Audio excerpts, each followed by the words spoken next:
Bienvenidos a Quienique TV. Hoy nos encontramos con el ministro de Industria, Comercio y Turismo, el MINCIT, José Manuel Restrepo, un hombre que viene de la academia, pero que ha demostrado a través de su paso por el ministerio, lleva realmente pocos meses, en ser un duro, un tigre para manejar uno de los ministerios más queridos de este país. Muchas gracias por acompañarnos, ministro, por estar con nosotros. Muchas gracias, Daisy. Por el momento un gatico, pero un gatico con ganas. Más bien un leopardo. Bueno, ministro, estuvimos previamente hablando sobre el tema de cómo comenzó usted su ministerio, cuáles fueron, digamos, esos planteamientos que le hizo el presidente y que usted a su vez le respondió y que quiere poner en marcha a lo largo del tiempo que dure en el ministerio. Daisy, yo creo que el presidente nos hizo 3 llamados. El primer llamado es cómo poner en la agenda de los empresarios la construcción de equidad. Y para que la gente entienda qué es equidad, significa una empresa que genera empleo. Significa una empresa que construye crecimiento incluyente. Significa también empresas que crean firmemente en que se puede producir conservando y conservar produciendo, respetando el medio ambiente. Lo segundo de esa invitación del presidente Duque y sobre la cual hemos trabajado es fortalecer la idea de la legalidad, de la transparencia en la actuación pública, pero también en la actuación privada, en la relación de lo público y de lo privado, en acabar, por ejemplo, con ese contrabando que en el fondo se convierte en un cáncer de corrupción en el sector de comercio. Y finalmente, y no menos importante, el presidente ha insistido en el emprendimiento. Y cuando el presidente habla de emprendimiento, no solamente habla de las nuevas empresas, también habla de las empresas que ya son existentes en un país. Lo que él dice, en este gobierno, sin ningún recato de vergüenza, debemos defender activamente la empresa, la iniciativa empresarial, porque si hay iniciativa empresarial, hay empleo, pero también hay ingresos. Y si hay ingresos, hay política social, hay educación, hay mejor salud. Luego, esos 3 componentes, el emprendimiento, la legalidad y también la construcción de equidad, quizá fueron las banderas sobre las cuales hemos construido una agenda de trabajo en el Ministerio de Comercio, Industria y Turismo. Sobre iniciativa privada, ministro, la gente siente que hacer empresa en Colombia es muy difícil, sobre todo de la micro, de la pequeña, incluso la mediana. Exactamente en el tema de emprendimiento para este sector de la población, ¿qué está haciendo el ministerio y qué tiene de concreto? Estamos haciendo muchas cosas, Daisy, pero me quiero concentrar en el 60% de los problemas de los emprendedores, de esos que todos los días, con coraje, con valentía, con resiliencia, crean ideas de negocio. El 60% de sus problemas es financiamiento. Y entonces allí, ¿qué hicimos? Hicimos algo revolucionario. Logramos algo increíble, que nosotros como gobierno pusiésemos 15 millones de dólares y que de la misma manera invitásemos a grandes fondos de emprendimiento del mundo a poner una suma similar para arrancar un gran fondo de fondos. Y quedó en... Y quedó en 30 millones de dólares. Bancoldex e Impulsa lanzan ese fondo de fondos, pero además con una meta, porque el presidente Duque nos lo ha dicho claramente, hay que llegar a 200 millones de dólares en los próximos 4 años o ya 3 años. Sí. Y hay que llegar allá, ¿para qué? Para que haya recursos que un fondo de capital de riesgo le permita invertir a un gran emprendedor con potencial y de esa manera motivar a que esos emprendedores realmente desarrollen sus iniciativas de negocio. ¿Cómo llegan a eso ellos? Porque es que pareciera que no hay tanta información. Uno se sorprende cuando habla con un ministro como usted de la cantidad de cosas que hacen. ¿Por qué no se sabe? ¿Cómo o ellos sí lo saben? No, yo creo que uno de los compromisos es cómo dar a conocer esto dentro de los potenciales emprendedores que merezcan esos recursos. Y yo creo que por eso en esta semana lanzamos la incubadora Se Emprende. El presidente Duque y quien les habla estuvimos en Francia y conocimos la incubadora más grande del mundo de emprendimiento, Estación F. Imagínense los que nos están viendo, una incubadora es un sitio en donde están los emprendedores, los fondos, donde están los bancos, donde están las compañías de tecnología, las universidades, donde todos se vinculan, todos discuten, todos comparten entre sí. Eso queda montado desde ahora, desde ya en Colombia, bajo el nombre de Se Emprende, Colombia Emprende. Pero no con uno, sino con por lo menos 6 nodos en este momento que van a existir y vamos a llegar a unos 30 nodos. Arrancamos además con un C Emprende, que es una incubadora que va a estar en Bogotá, que va a estar en Medellín, que va a estar en Cali, que va a estar en Bucaramanga, que va a estar en Montería y que va a empezar a recorrer otras ciudades de este país. Pues en ese sitio estará el fondo de fondos, estará también la más importante entidad del emprendimiento en los Estados Unidos para formar emprendedores que se llama 500 Startups, 500 Startups. ¿Y estará allí para qué? Para preparar a los emprendedores. Les van a dar una capacitación. Capacitarlos, mejorar su cultura de emprendimiento, solucionar sus inquietudes. Y allí, ese emprendedor, escogido previamente en una convocatoria, tendrá la posibilidad de decir, yo levanto la mano y de ese fondo de fondos quiero recursos para mi emprendimiento. Si merece esos recursos, tendrá los recursos. Y de esa manera, animaremos a más jóvenes o a más futuros empresarios a que hagan empresa en Colombia. ¿Será como un capital de riesgo, un capital semilla? Será en varias modalidades. Hoy con Impulsa ya tenemos capital semilla a través de un programa que llamamos Aldea. Sí. Y ese programa va a estar en Se Emprende. Hoy ya de hecho hay convocatorias abiertas para Aldea y vale la pena que los emprendedores que necesiten capital semilla acuden a esta propuesta.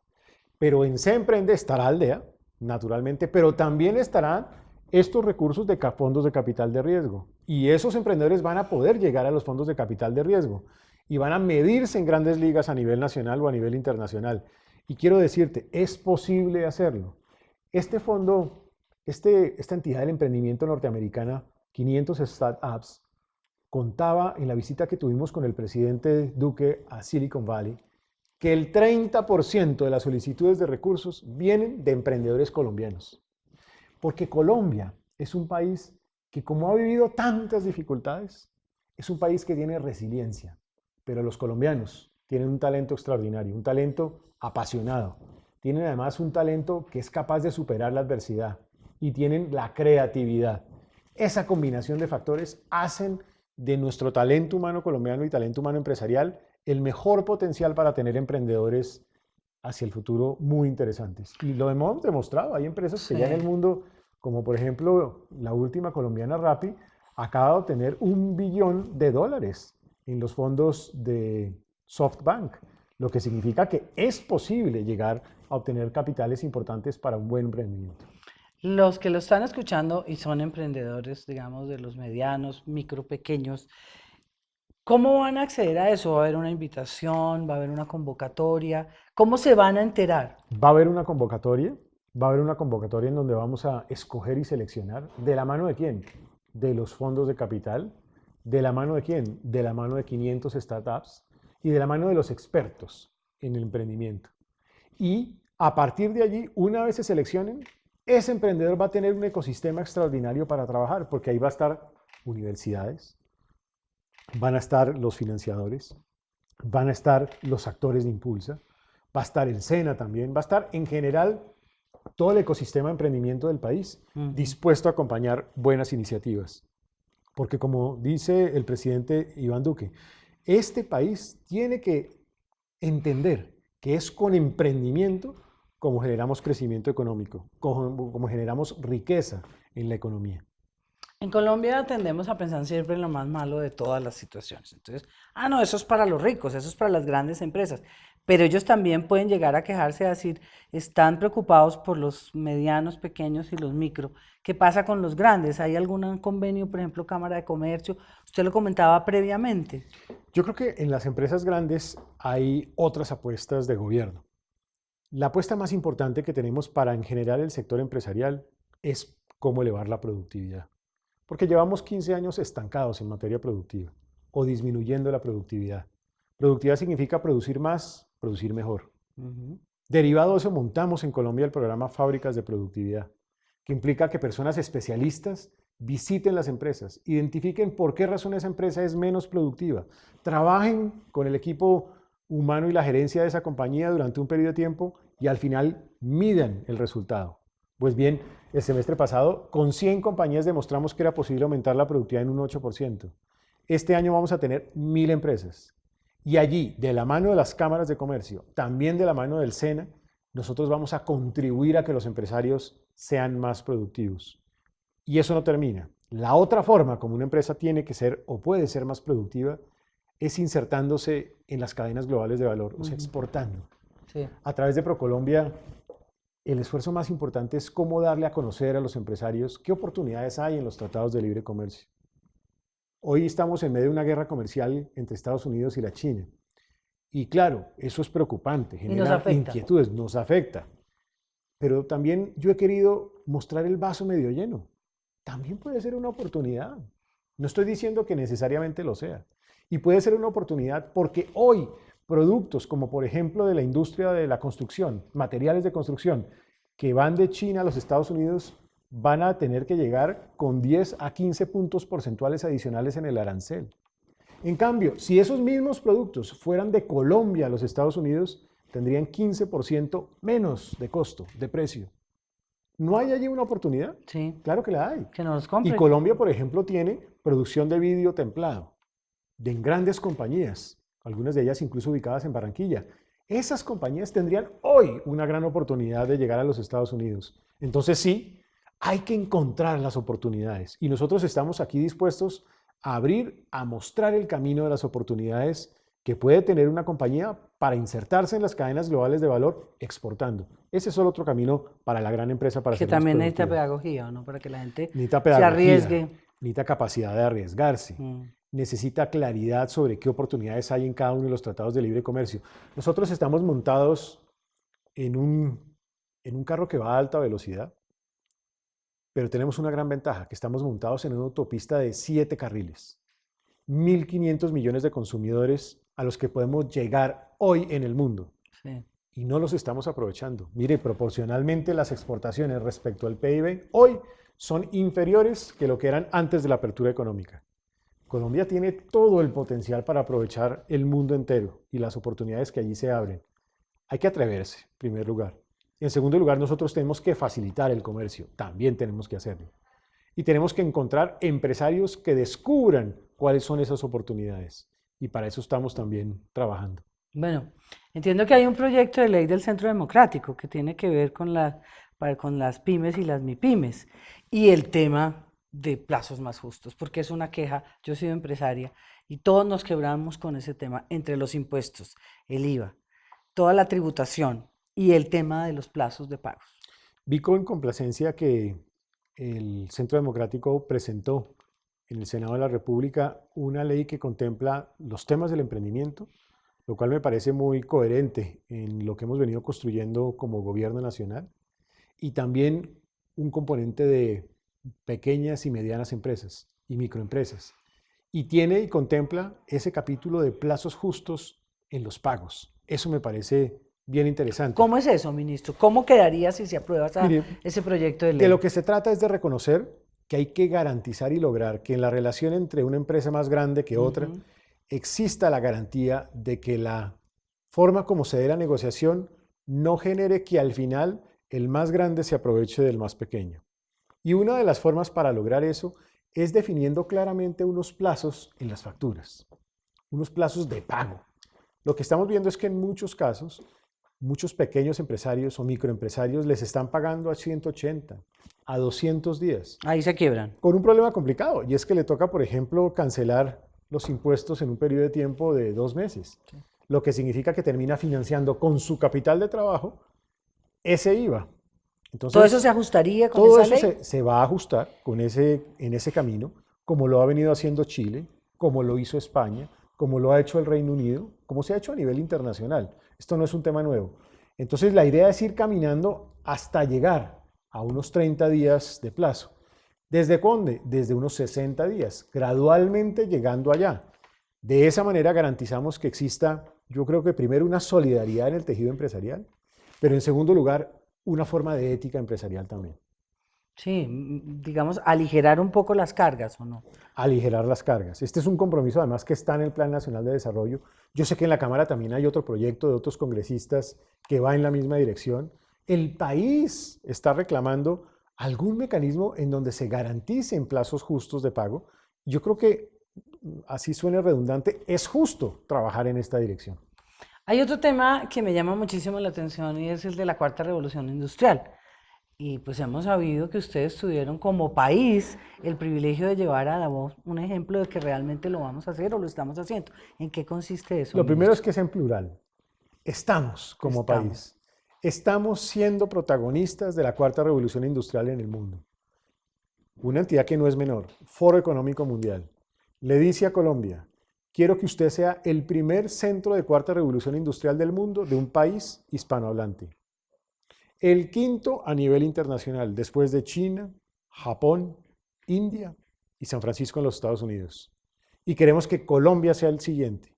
Y que sea en la ciudad de Medellín, que se ha destacado a nivel internacional como una ciudad innovadora. Sí. Y queremos que ustedes desde Medellín se proyecten a toda América Latina y le muestren a América Latina que la política pública tiene que cambiar para abordar temas como inteligencia artificial, Internet de las cosas, blockchain. Para muchos puede ser o son temas ¿Lejanos? confusos o lejanos. No.